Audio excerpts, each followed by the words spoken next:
आज का प्रातः क्लास है 17/8/63। रिकॉर्ड चला है। हमें उन राहों पर चलना है जहाँ गिरना और संभलना है। बाप बच्चों को सीमत देते हैं, उस प्रमाण ही चलना है।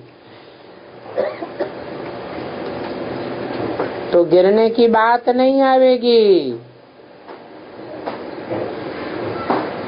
हाँ, उस मत पर चलते हैं, बाप की मत पर नहीं चलते हैं।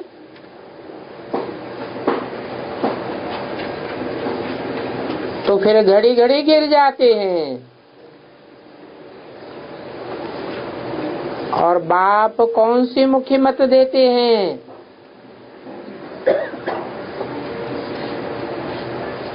मुख्य मत देते हैं कि पहले पहले बाप का फरमान है कि अपने परम धाम शांति धाम को याद करो। ऊंची स्टेज में रहेंगे तो पतित नहीं बनेंगे, नीचे नहीं गिरेंगे। और अव्यक्त स्टेज होने से याद भी अच्छी आएगी।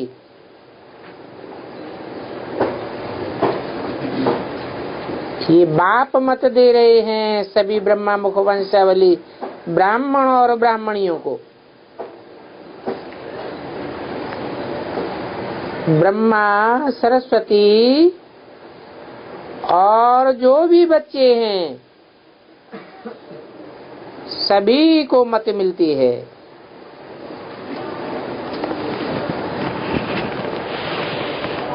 किसकी मत मिलती है? ऊंच ते ऊंच भगवान की श्रेष्ठ मत है। भगवान परम धाम का रहने वाला है और हम बच्चे भी परम धाम से आए हैं ना। बाप के लिए भी कहा जाता है दूर देश से आया देश पर आए। तो अब ये पराया देश किसका है? ये पराया देश है ऐसा क्यों गाया जाता है? हैं? पराया क्यों गाया जाता है?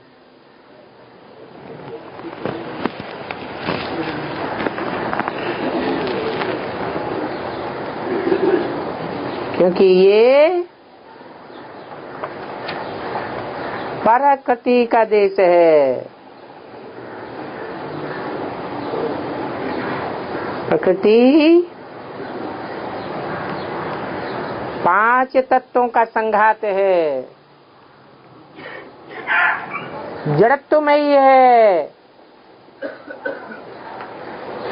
और हम बच्चे तो आत्मा चैतन्य हैं। हमारा धाम आत्मलोक है।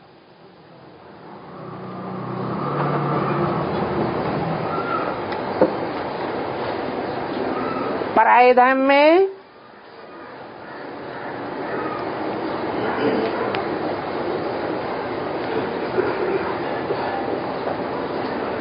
पर अर्थात दूसरा,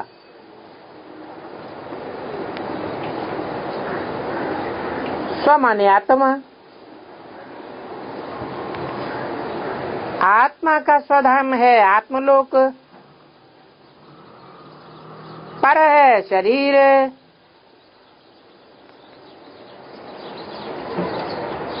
और शरीर के 5 तत्व 5 तत्वों में ही विलीन हो जाते हैं।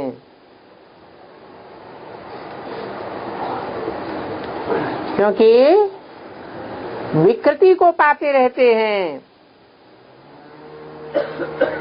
बल सतो प्रधान प्रकृति हो जाती है। तो भी सृष्टि के आदिकाल से ही सत्व प्रधान से तामस की ओर जाते हैं।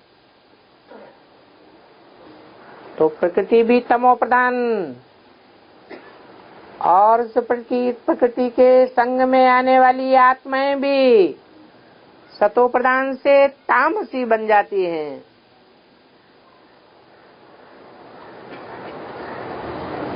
तो 5 विकारों के राज्य में आ जाती हैं।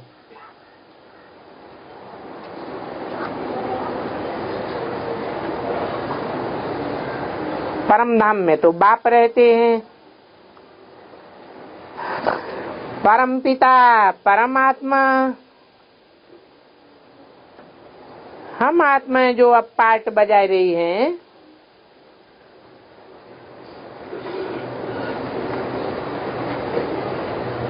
परम धाम की ही रहने वाली हैं। इस दुनिया में सभी आते कहाँ से हैं?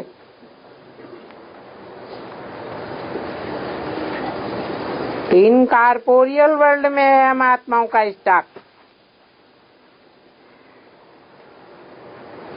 ये तो हर एक जान सकते हैं कि आत्मा यहाँ की रहने वाली नहीं है। जो जहाँ का रहने वाला है उसे वहीं वापस जाना है।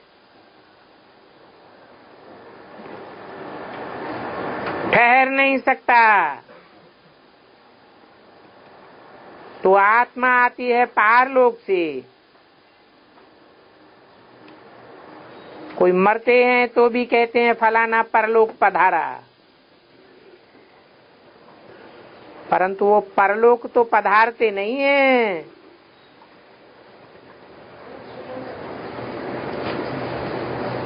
शरीर मरता है, आत्मा थोड़ी ही मरती है। आत्मा को तो देह अभिमान से मरना है। तो देह अभिमान से जब मरते हैं तो पारलोक पधारते हैं, जहाँ देह का नाम निशान भी नहीं है। तो पारलोक पधारा, कौन पधारा? 5 तत्वों का शरीर पधारा या आत्मा पधारी? शरीर तो नहीं पधारा, आत्मा ही पधारती है। स्मृति आती है तब कहते हैं परलोक पधारा। कोई फिर कह देते हैं परमात्मा अथवा ब्रह्म से जाकर के मिला। अब आत्मा के परमात्मा में लीन होने की तो बात ही नहीं। लीन होना माना अस्तित्व खलास हो जाना। कौन आत्मा चाहती है कि हमारा अस्तित्व खलास हो जाए?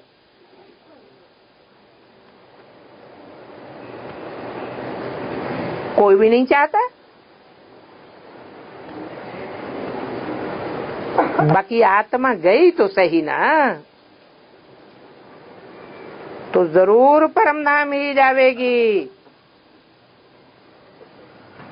हम आत्माएं परमधाम में रहती हैं और वहां से आती है इस लोक में।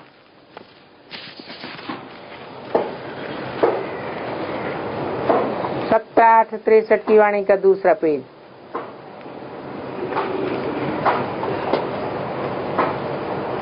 उस परम धाम को कहा जाता है शांति धाम। काहे का धाम? शांति का धाम, निर्वाण धाम। ऐसी अखंड शांति लगी रहती है कि वाणी का भी गम नहीं है। वहाँ वाणी होती ही नहीं। उसको कहा जाता है पारलोक। दुखधाम से भी पार सुखधाम। और सुखधाम से भी परे पारलोक। तो पारलोक स्वर्ग को नहीं कहेंगे,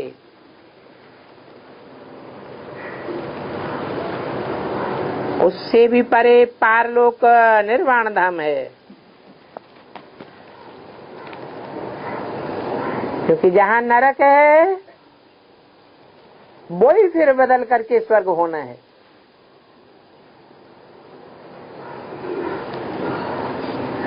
नरक बनाता है रावण, जो सदैव देहभान में रहता है। भगवान बनाता है स्वर्ग। इसलिए रावण का देहभान वाला बड़ा बुत बनाते हैं कि अंधे की औलाद अंधों को दिखाई पड़े कि रावण देहभान वाला है और राम आत्मिक स्टेज वाला है। इसलिए राम को छोटा दिखाते हैं।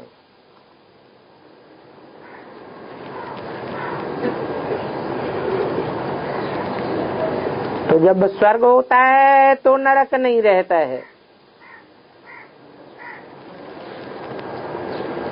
इसे ही भारत खंड में स्वर्ग और नरक दोनों ही होते हैं। खास भारत का ही नाम लेना है। भारत ही 100% सुखधाम और भारत ही 100% दुखधाम बनता है। भारत ही स्वर्ग था, वहाँ सब स्वस्थिति में रहने वाले थे।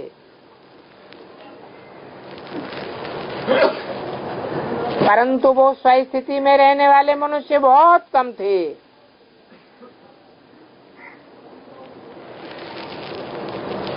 तो सब इतनी आत्माएं कहाँ थी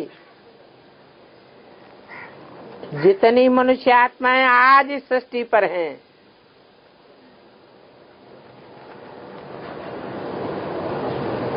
तो जरूर वो शांति धाम में थी।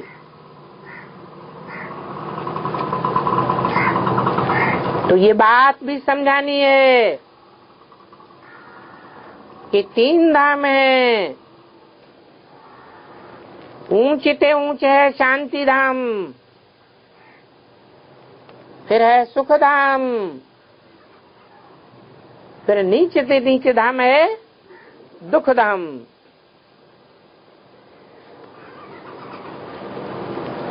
ऐसे तो दुख धाम कहना भी नहीं चाहिए।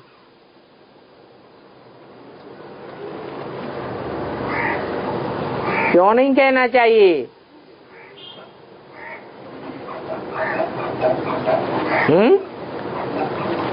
सुखधाम को सुखधाम कहना चाहिए, लेकिन दुखधाम को दुखधाम नहीं कहना चाहिए। क्यों नहीं? सुखधाम में सुख ही सुख होता है, दुख नहीं होता है। और दुखधाम में कुछ न कुछ परसेंटेज में सुख भी होता है। तो अक्षर मिलाने के लिए कह देते हैं दुखधाम सुखधाम। ठीक है, हमको शांति चाहिए। अरे शांति चाहिए तो शांत रहने जैसा कर्म भी तो करना पड़े।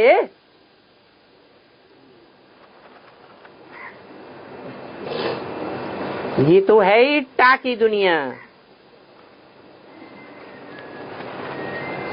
तो टाकी दुनिया में आवाज तो जरूर करना पड़े। कर्म योग है।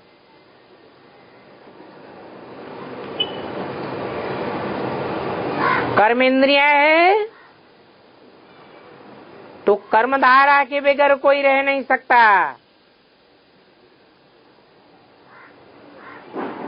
बाप भी कहते हैं हम भी परमधाम से आए हैं, कहते भी हैं शरीर छोड़ निर्वाण धाम गया, तो जरूर वहां से आया होगा, तब तो गया। निर्वाण धाम से आत्माएं आई हैं यहाँ पाठ बजाने, फिर से जरूर रिपीट करना है। फिर इतनी सभी आत्माएं वापस जावेंगी,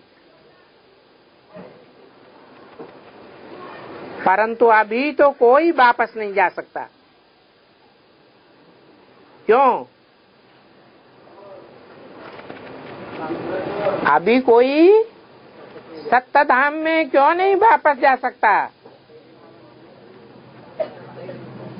सत्य धाम में जाने वाले कैसे चाहिए? सत्व प्रधान चाहिए। और अभी कैसे हैं? सब तमो प्रधान हैं, तो कोई भी वापस नहीं जा सकता। सबके ज्ञान योग के पंख टूटे हुए हैं। जैसे दिखाते हैं ना, जटाऊ होता है,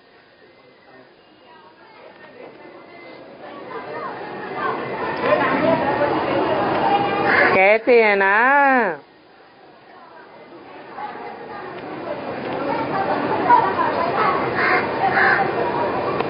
रावण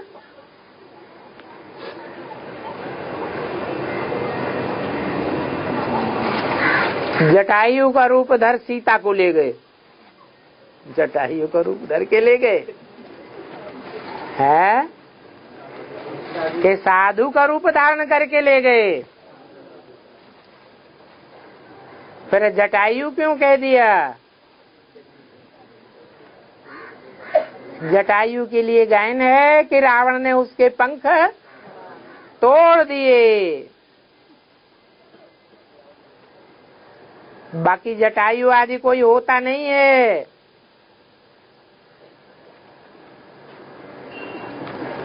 और मनुष्यों को कोई जानवर या पंखी आदि ले जा सकता है क्या? हाँ, एरोप्लेन मनुष्य को ले जाते हैं, बाकी तो ये सभी दंत कथाएं हैं। तो अभी बाप समझाते हैं, मूल बात है मीठे बच्चे, अभी तुमको जाना जरूर है। तो जहां जाना है वो बात बुद्धि में याद रखो कि शांति धाम जाना है तो क्या कर्म करना है? शांत रहना है। एक दो को सावधान करके बुद्धि योग लगाते रहो, क्योंकि अभी तुम ही जानते हो ये नाटक पूरा होता है। अभी हमको ये शरीर छोड़ वहां जाना है।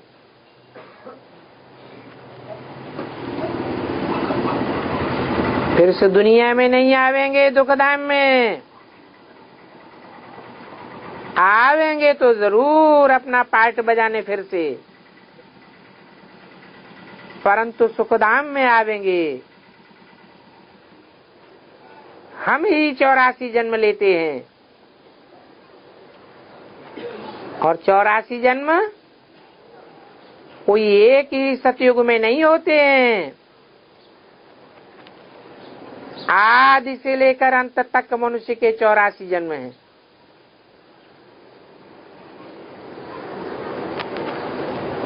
चौरासी जन्म लेने वालों को सृष्टि के आदि से आना पड़े।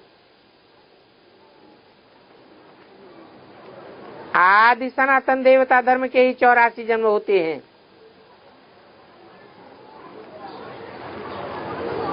और तो कोई के हो नहीं सकते।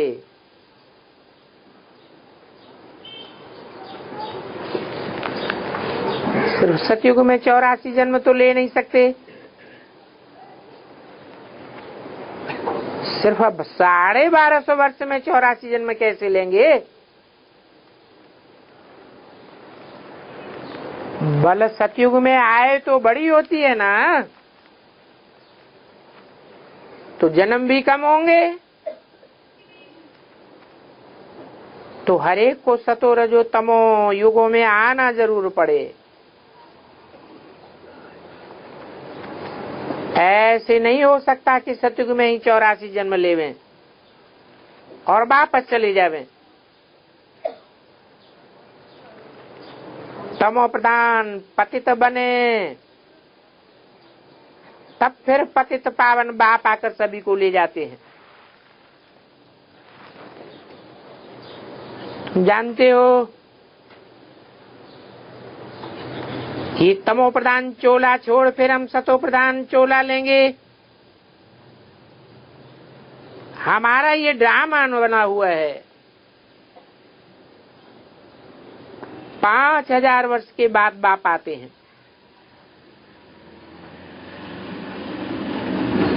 वो भी आकर के अपना पार्ट बजाते हैं तुमको राज भाग देने के लिए। तुम कहेंगे हम तो अनगिनत समय आए हैं, आपसे मिले हैं, फिर कल्प कल्प भी हम मिलते रहेंगे। हे स्मृति रहे, अभी हम बाबा से मिले हैं, सभी तो नहीं मिले हैं। अभी फिर से हमारा 84 जन्मों का पार्ट रिपीट होगा। इतना भी याद रहे तो भी यह हो सौभाग्य। ये पॉइंट्स ऐसे हैं जो कोई को भी गिरने से बचा सकते हैं।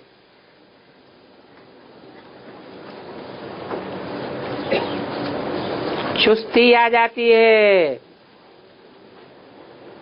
बाबा ये तो जरूर हमारे 84 जन्म पूरे हुए, अभी फिर रिपीट करना है।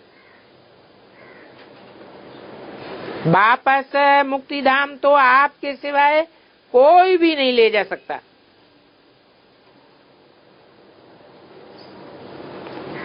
चाहे कोई भी बड़े से बड़े धर्म पिताएं आए हों,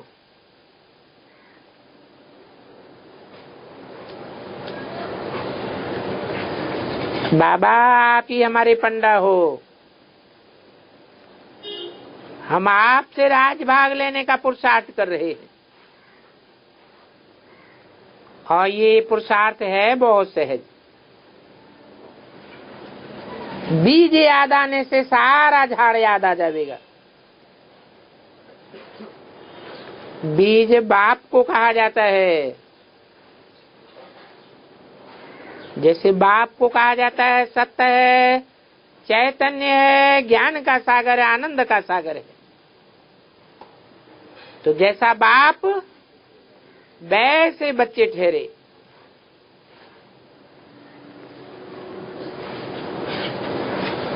इस समय तुम्हारी ये महिमा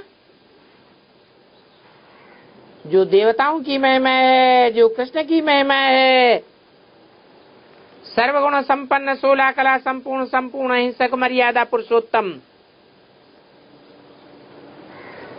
ये महिमा तुम्हारी इस समय हो सकती है या नहीं हो सकती है? है? इस समय हो सकती है? नहीं हो सकती है। अभी कोई भी संपूर्ण निर्विकारी बना नहीं है। जब तक अंत न हो जाए, और अति के बाद ही अंत होता है। ब्रह्मा की आयु पूरी हो फिर रिजल्ट निकलेगी।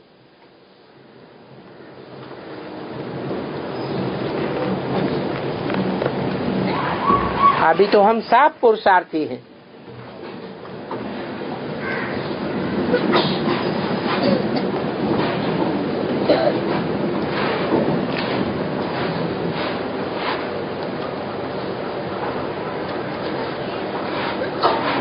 अनंत मते सो गते हो जावेगी। तो जैसे बाबा निराकार है, तुम भी कहेंगे हम भी आत्मा निराकार हैं, सत्य चित्त आनंद हैं। और तुम तो बाप के बच्चे मास्टर सत्य चित्त आनंद हो गए। मास्टर कहा ही जाता है प्रैक्टिकल करने वाले को। बाबा ज्ञान का सागर है तो तुम भी मास्टर ज्ञान का सागर हो। सतयुग में तो हम ये अपनी महिमा नहीं कहेंगे। इस समय तो तुम ईश्वर के बच्चे हो, फिर बनेंगे दैवी बच्चे। ये बहुत बहुत मीठे मीठे पॉइंट्स हैं जिनको धारण करने से तुमको खुशी का पहाड़ा चढ़ जाएगा। जो अच्छे पुरुषार्थी हैं उनकी अंत में ये अवस्था देखने में आवेगी। तुम ईश्वरीय संतान हो तो तुम्हारे वो ईश्वरीय गुण झलकने चाहिए। महिमा भी गाई जाती है सत्य चित्त आनंद।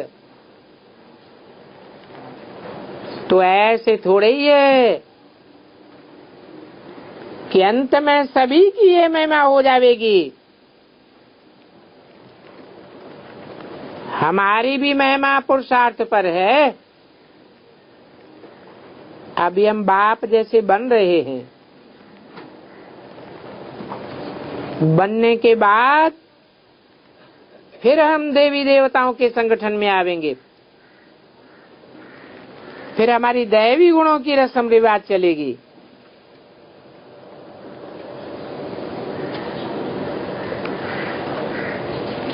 ये इस समय का रिवाज है।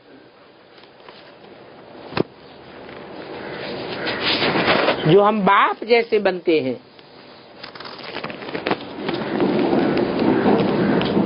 बाप जैसे कैसे बनते हैं? बाप को कैसा दिखाया जाता है?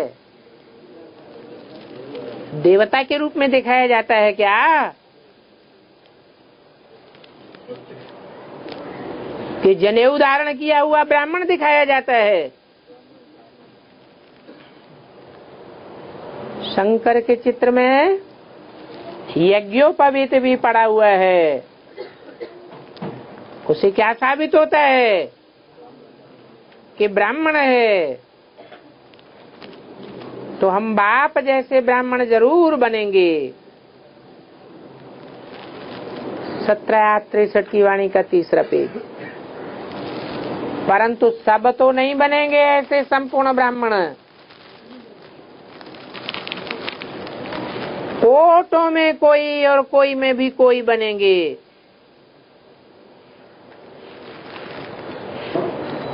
तकदीर में अगर हो तो समझे। तो अभी तुम बच्चों को फॉलो करना है। किसको? बिंदी को? ब्रह्मा को? किसको फॉलो करना है?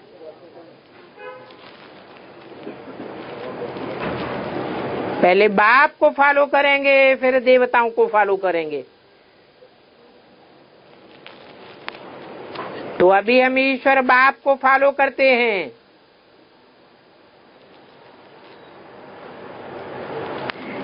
तो बाप के गुण हमारे में आ जाते हैं। बाबा सत्य है, चैतन्य है और सारी मनुष्य सृष्टि का बीज रूप है।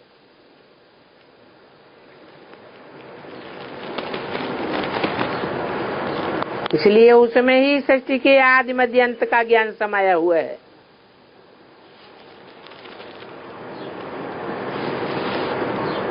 इनमें नहीं समाया हुआ है। इनमें रामकृष्ण की आत्मा में है। इनमें मैंने ब्रह्मा सरस्वती की तरफ इशारा किया। उस समय सरस्वती जीवित थी या नहीं? हम उस बीज रूप बाप के बच्चे हैं, तो हमको भी आदि मध्य अंत का ज्ञान होना चाहिए और ऐसे ही अपन को समझना चाहिए।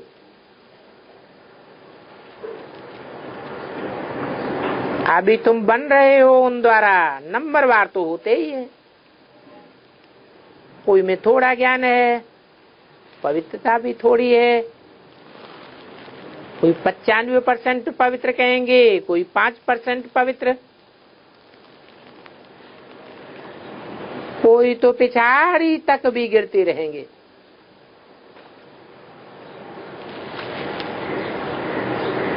फिर आते रहेंगे। तुम्हारा तो काम ही है शिव बाबा से। ऐसे मत समझो, हमारा संस्था से काम है।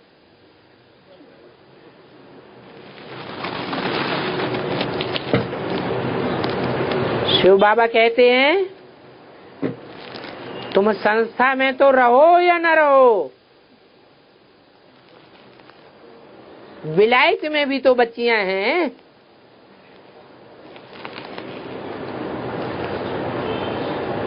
तो ढेर की ढेर विलायत में रहने वाली बच्चियां वहां किस संस्था में हैं? वहां कोई संस्था है नहीं? ब्रह्मा कुमारी संस्था नहीं है?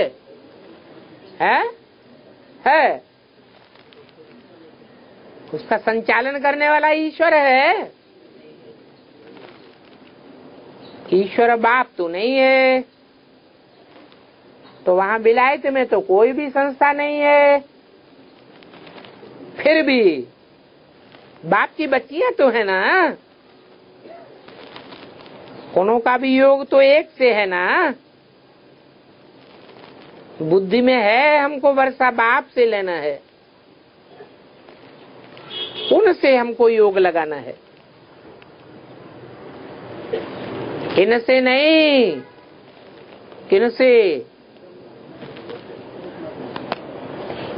ये संस्था अथवा ब्राह्मण जो सिखलाते हैं, वो अगर सीखेगा तो अच्छा है, नहीं तो बाप से योग लगाओ और मुरली सुनते रहो। अगर मुरली न पढ़ी अथवा न सुनी तो समझो मुर्दा होने की तैयारी करते हैं।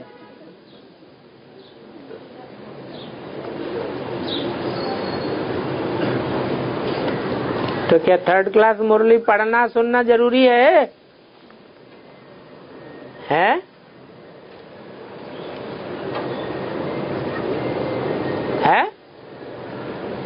अरे 1st क्लास न मिले, 2nd क्लास भी न मिले, तो कम से कम 3rd क्लास भी मिलेगी तो जिंदा बने रहेंगे, मुर्दा तो नहीं बनेंगे।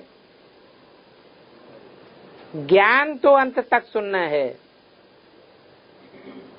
ज्ञान की धारणा नहीं होगी तो याद भी नहीं आवेगी। अगर टैप सुनना अथवा मुरली पढ़ना भी छोड़ दिया तो बस समझो हमारी मौत सामने है। कोई बचा नहीं सकता है? मौत सामने है माने है क्या मतलब? अनिश्चय बुद्धि रूपी मौत सामने है, फिर मुर्दा बन पड़ेंगे। ईश्वरीय औलाद से बदलकर आसुरी औलाद होना पड़ेगा।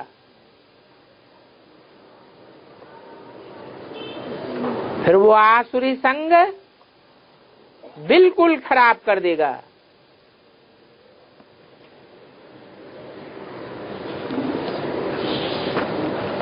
इसलिए मुरली तो कहाँ भी सुननी है जरूर। अगर ऊंच पद पाना है तो विलायत में भी मुरली जरूर पढ़ते हैं। कहते हैं कि मुरली तो हमारा जीवदान है, मुरली नहीं पढ़ते हैं सुनते हैं तो खलास हो जाएगा। फिर समझा जाएगा ईश्वरीय संतान था, फारकती देकर चला गया। ऐसे मूर्ख बहुत हैं। बहुत हुए हैं और बहुत होने वाले हैं, जो बाप का भी हाथ छोड़ देंगे।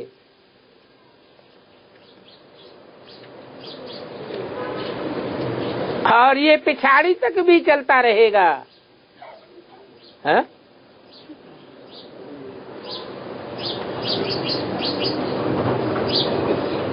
बरस 2 बरस मम्मा बाबा कहते, फिर फारकती दे देते,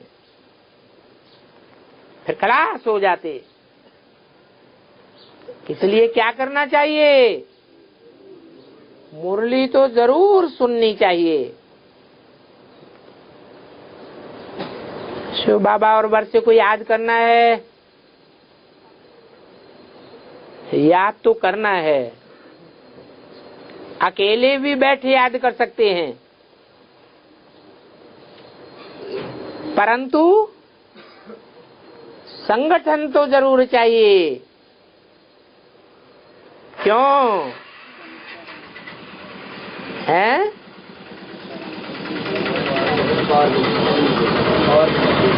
संगठन से ताकत मिलती है, यूनिटी बनती ही तब है जब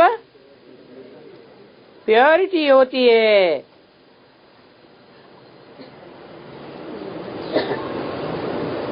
हंस बगलों के बीच रह करके अवस्था जम नहीं सकती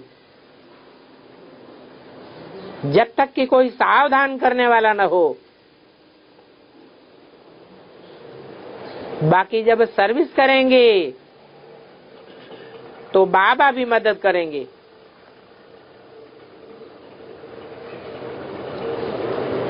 संगठन में बाप की याद में बैठने से भी सेवा होती है वाइब्रेशन की। हिम्मते मर्दे मददे बाप, नहीं तो सर्विस बिगड़ क्या पद पावेंगे? बल बैकुंठ में जावेंगे, परंतु पद कौन सा पावेंगे? ब्राह्मण बना और फिर ब्राह्मणों का साथ लेना, ये तो बहुत जरूरी है। वो दुनियावी ब्राह्मण तो झूठे हैं। क्यों झूठे हैं? क्योंकि वो तो कुखवंशावली है, ब्रह्मा के मुख से पैदा नहीं हुए हैं। ब्रह्मा के मुख से निकली हुई मुरली को मानने वाले नहीं है। वो तो ब्रह्मा की गोद का आश्रय लेने वाले हैं। उनको ब्रह्मा का चेहरा और गोद ही याद आती है। ब्रह्मा के मुख से निकले महावाक्यों पर ध्यान नहीं देते हैं। तो वो कोई ब्रह्मा की मुखवंशावली नहीं है।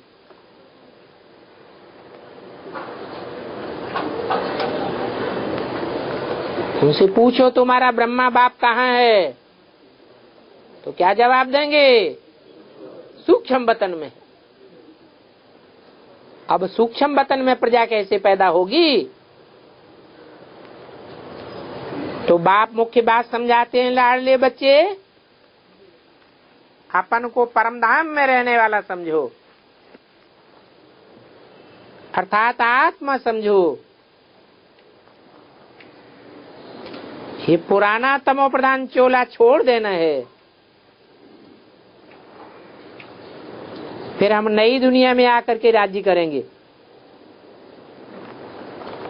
राज भाग लेने लायक जरूर बनना है। बंदर तो नहीं बनेंगे, लक्ष्मी नारायण बनेंगे ना। ये है भी सत्यनारायण की कथा। सत्य राम सीता की कथा नहीं होती है। क्यों है? क्यों नहीं होती है? अरे वो तो फेलियर हैं, और लक्ष्मी नारायण तो पास होने वाले, फुल पास। तो पुरुषार्थ करके ऐसा 16 कला संपूर्ण बनना चाहिए। बहुत मार्जिन है। हम पुरुषार्थ करने से नारायण जरूर बनेंगे।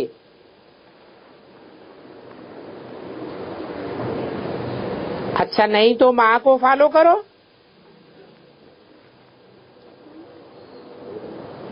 ऐसे नहीं, बाप माँ को फॉलो करेगा,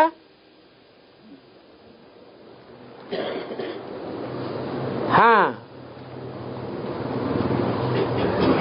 ऐसे भी नहीं है कि बाप माँ की संभाल बच्चों को करनी है। नहीं, बच्चों को धारण कर और फिर कराना है। सिर्फ स्थूल सेवा करने से भी उच्च पद नहीं मिलेगा।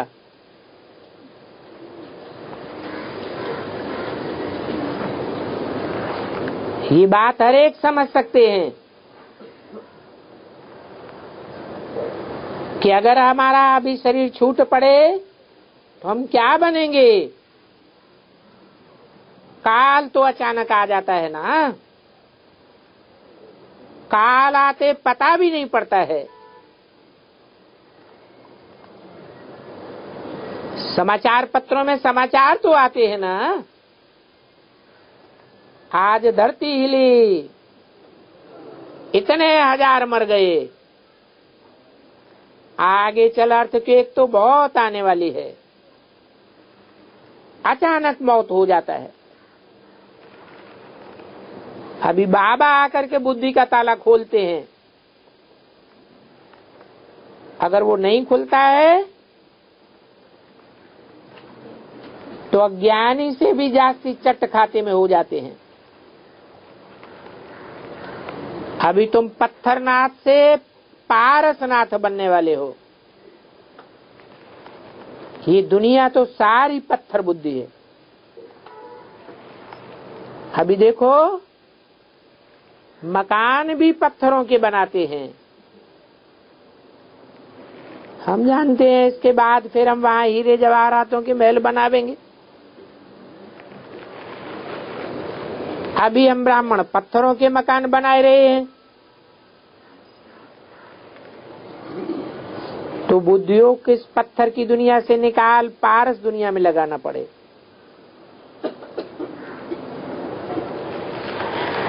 ये पत्थर के मकान पुरानी दुनिया में बनते हैं, नई दुनिया में सोने के महल बनावेंगे।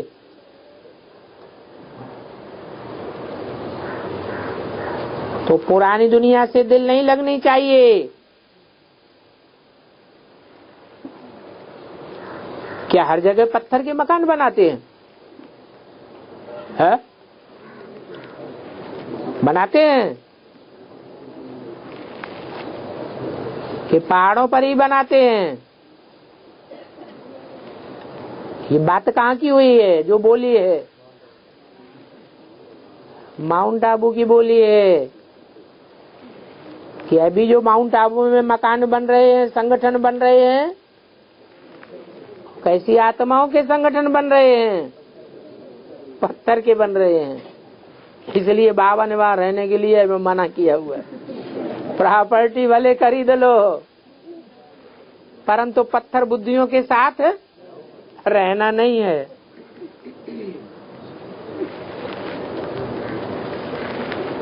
तो पुरानी दुनिया से दिल नहीं लगानी है। पुरानी दुनिया में करके नया घर बनाते हैं। जैसी ये नई दिल्ली पत्थरों की बनी है, परंतु वो पत्थरों की भी तो टूट जावेगी, ये रह जावेगी। चाहे माउंट आबू में पत्थरों की बनावे, चाहे दिल्ली में बनावे, आखिरी अंजाम क्या होगा? है टूट जावेंगे। ये पुरानी दुनिया है ना, नई माना हीरे जवाहरातों के महल, वो होंगे सतयुग में। हीरे कहा ही जाता है जो ज्ञान की चमक मारते हैं, नहीं तो अज्ञान ही उगलते रहेंगे। तो वो होंगे सतयुग में। सतयुग का भी तो फाउंडेशन पड़ता है ना। तो इस दुनिया के मकान आदि तो सब खलास होने वाले हैं, इनमें ममत्व नहीं रखना है। 17/8/63 की वाणी का 4था पेज। ये तो टेम्परेरी बनाए रहे हैं। पुरानी दुनिया में भले मकान आदि बनाओ, परंतु फिर भी जहां हमारा धन होगा, आसक्ति तो रहेगी ना। तो बुद्धि योग मुक्ति जीवन मुक्ति धाम में लगाना है। बाप बच्चों को समझाते तो बहुत हैं, परंतु भूल जाते हैं। फिर भी टेम्परेरी मकान बनाते रहते हैं, प्रॉपर्टी बनाते रहते हैं। कोई को याद रहती है, नोट करते हैं समझाने के लिए, तो नोट करके धारणा करनी चाहिए।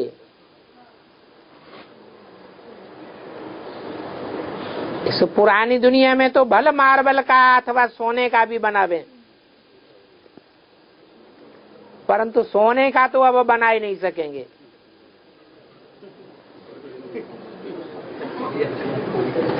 अगर बनावे तो भी काम का नहीं रहेगा, क्योंकि अभी प्रकृति तमो प्रधान बनने वाली है, अति में जाने वाली है। तो ये सब खत्म हो जाएगा। तुम जानते हो पुरानी दुनिया में अभी जो जावेंगे उसमें ममत्व तो नहीं रखना है। पुरानी दुनिया में जाने वालों में भी ममत्व तो नहीं रखना है। ममत्व लगाने से किसमें? पुरानी दुनिया में जाने वालों में ममत्व लगाने से नई दुनिया में जाना मुश्किल हो जाएगा।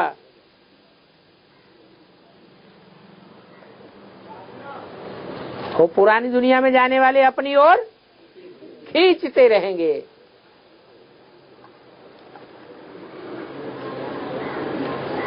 बहुत बच्चे लिखते हैं, हम निष्ठा में बैठते हैं,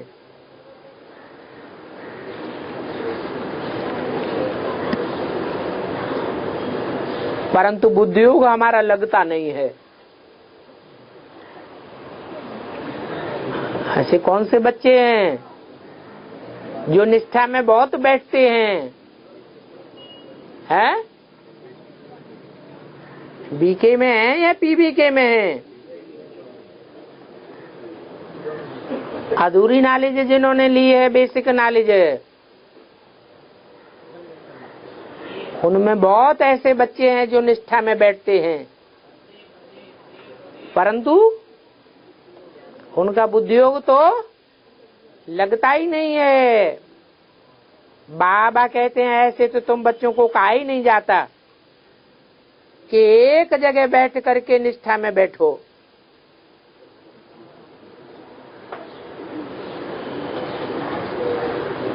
अगर ऐसे बैठेंगे तो माया और ही माथा खराब कर देगी।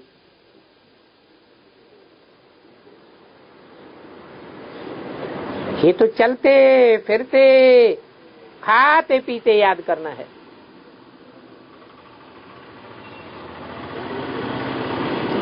और चलते पीते खाते पीते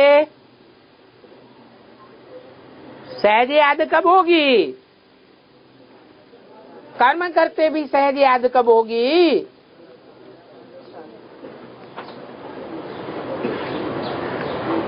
साकार में निराकार को याद करेंगे तो सहज होगी, या सिर्फ निराकार को याद करेंगे तो सहज होगी?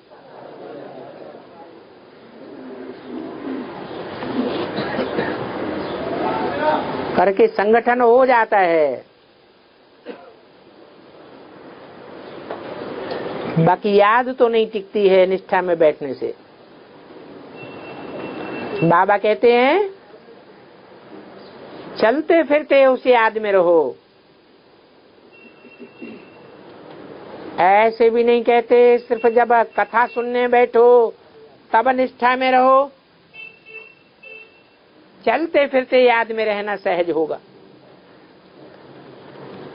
खास बैठने से योग मुश्किल लगेगा।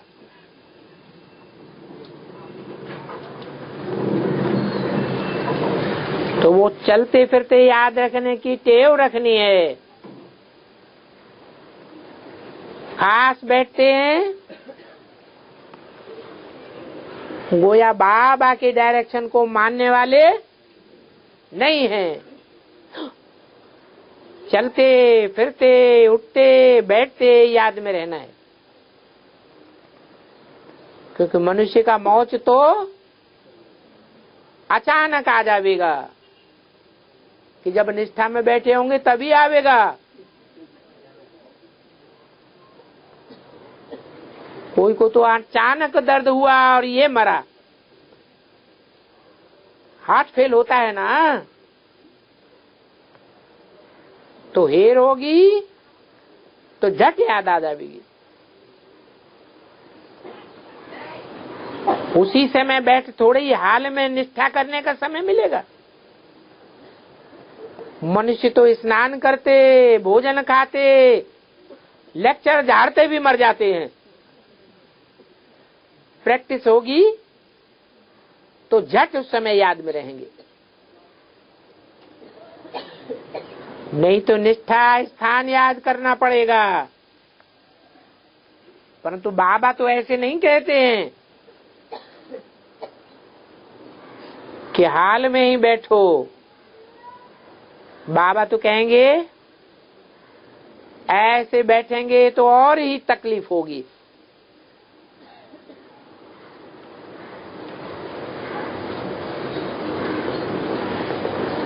समझो पेट में दर्द पड़ता है तो भी बाबा को याद करेंगे तो अंतमते सुगति हो जाएगी। रात को भी जाग करके बाबा को याद करो, याद करेंगे तो अंतमते सुगति हो जाएगी। ऐसे भी नहीं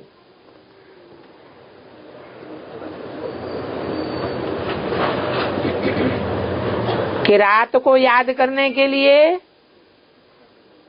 उठकर बैठ जाना है। नहीं, बल सोए पड़े रहो। सोए पड़े रहो तो नहीं बोलना चाहिए, बल पड़े रहो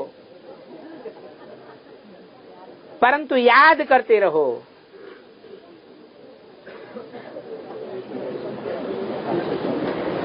बच्चे कहते हैं बाबा ऐसे करने से हमको नींद आ जाती है।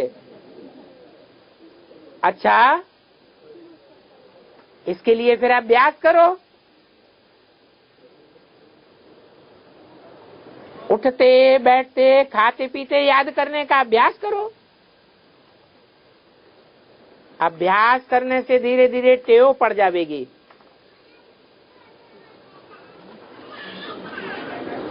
अच्छा,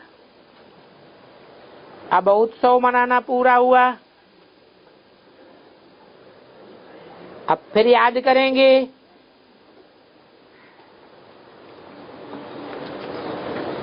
ये उत्सव आदि मनाना बड़ा खराब है। कृष्ण का उत्सव मनाना फिर भी ठीक है। बाकी तो शैतानी है। तो इसके लिए फिर और ही अच्छी तैयारी करनी है। मनुष्यों को बेवकूफ, नॉनसेंस बुद्धि बनने से कैसे बचावें? कि कैसी बेइज्जती करते हैं। एक रावण का चित्र निकाले, फिर नीचे स्त्री पुरुष का चित्र हो, और फिर लिखा हो 5 विकार स्त्री के और 5 विकार पुरुष के। इन दोनों का मिलकर के ये रावण का रूप होता है। तो एक स्त्री के नीचे नाम लिखना चाहिए मंदोदरी, और पुरुष के नीचे नाम लिखना चाहिए रावण। अभी हरेक युगल जो विकारी हैं वो गोया रावण के रूप हैं। सारी दुनिया रावण का रूप है। इसलिए भगवान वाच है, तुम आसुरी संप्रदाय हो, क्योंकि तुम सभी में 5 विकार हैं। इसलिए हरेक रावण का रूप है। अभी काम चिच्छा से उतर ज्ञान चिच्छा पर बैठो तो ये रावण जल जाएगा। ऐसे ऐसे विचार सागर मंथन कर चित्र बनाना चाहिए। कार्टून भी कम खर्चा में बन सकता है। एक तरफ लक्ष्मी नारायण का चित्र और दूसरी तरफ यहाँ के विकारी मनुष्यों का चित्र। वो लक्ष्मी नारायण दैवी संप्रदाय और ये बंदर बुद्धि आसुरी संप्रदाय, ये रावण की दुनिया। ऐसे ऐसे कार्टून बनाने में देरी नहीं लगती है। लक्ष्मी नारायण के ऊपर राम शिव का चित्र हो, और इस समय मनुष्यों के ऊपर रावण का चित्र लिखना चाहिए। फिर लिखना चाहिए हर एक युगल अभी रावण है। जैसे अपना ही बुत बनाए बरस बरस जलाते हैं, परंतु फिर भी रावण जलता ही नहीं। तो जब तक स्त्री पुरुष ज्ञान की इच्छा पर न बैठे तब तक राम की वंशावली बन नहीं सकते। ये सारी है रावण की वंशावली। बाबा इशारा देते हैं, ऐसे ऐसे कार्टून के चित्र बनाए, बहुत पर्चे बांट सकते हैं। फिर कागज के दूसरी तरफ 3 सेनाओं का कार्टून हो। यादवों का तो ये 2 बिल्लों वाला बहुत अच्छा चित्र है। साथ में पांडवों और कौरवों का भी हो, तो मनुष्य देख करके बंडर खावेंगे। फिर उसमें भी थोड़ी समझानी हो, ये पांडव श्रीमत पर चलते हैं और वो कौरव मनुष्यों की मत पर चलते हैं।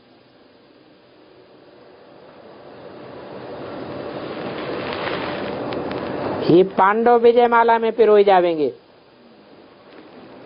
वो कौरव जो मनुष्य मत पर चलने वाले हैं वो विनाश हो जाएंगे। अभी कोई बच्चा निकले जो ऐसे ऐसे कार्टून बना करके बाबा को दिखावे, ये कार्टून बनाना तो बहुत सहज है। सभी कहेंगे इनका ज्ञान तो बहुत वंडरफुल है। अच्छा, मीठे मीठे नंबरवार से दे तो सभी हैं, परंतु मीठे भी नंबरवार हैं। तो बच्चों को गुड मॉर्निंग।